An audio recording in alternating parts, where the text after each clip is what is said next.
extraordinary day. The earth shook and the rain poured in Southern California. Death Valley exceeded the rain it usually gets in a year. Boulders tumbled onto roads and a magnitude 5.1 quake added to the first tropical storm to enter California since the Great Depression.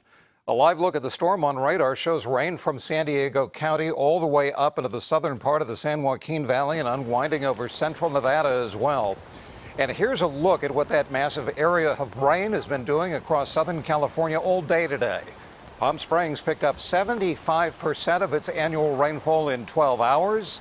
They had just over 3 inches of rain downtown, swamping streets and pushing flood channels to capacity. Towering over the desert, San Jacinto Peak had 10 inches of rain today. Even Mary Austin's land of little rain in the Owens Valley had more than 2.5 inches. In Santa Clarita, the rain has been coming down so heavily that it caused the side of the road to buckle. You can see it falling off into the rushing waters. And as if the rain weren't bad enough, Ojai, 35 miles east of Santa Barbara, got hit with a 5.1 magnitude earthquake in the middle of the storm. Jason Allen begins our coverage from Palm Springs with the latest on both the storm and the quake. He's live in Palm Springs. Hey, Jason. Hey, Brian, and we do have a little bit of rain falling here tonight, but what you see here is a good sign in downtown Palm Springs. The power is on, the streets, at least here for the most part, clear after a day and a storm that had significant impacts across Southern California. An avalanche of mud and debris rushed through the town of Wrightwood, about 70 miles northeast of Los Angeles, as Hillary pounded Southern California. Several mountain communities hit hard by snowstorms over the winter are under evacuation orders. There's concern up to 10 inches of rain will trigger dangerous mudslides, and many roads are already flooded. Los Angeles, which averages 0 inches of rain in August, had people stocking up and hunkering down for the weekend. Stay safe, stay informed, and stay home.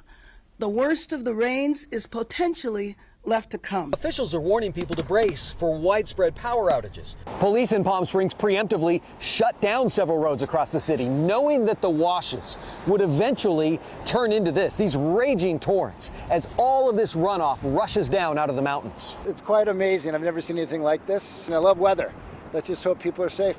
Rivers of mud flow through Death Valley, and boulders shut down roads near the California-Mexico border. A 5.1 earthquake shook Southern California Sunday afternoon, just as Hillary was making its way to the region. Caught us off guard, to say the least, yeah, for sure. Once the bottle started flying off the wall, it was a little like, oh, wow. The quake was centered near Ojai, north of Los Angeles. No significant damage has been reported. There's really no way that what's going on in the storm would be affecting the rate of earthquake. But some Southern California residents say they're not so sure of that after 2 natural disasters in one day.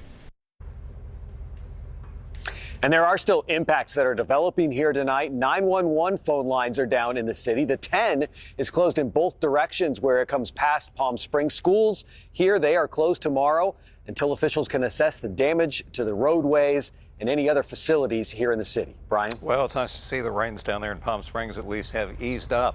In Palm Springs for us tonight, that's Jason Allen. Jason, thank you. San Diego, the fire department had to rescue 13 people who ended up in the San Diego River in Mission Valley. The usually placid river turned into a torrent after 2.5 inches of rain fell upstream near the Mission. Nobody was hurt.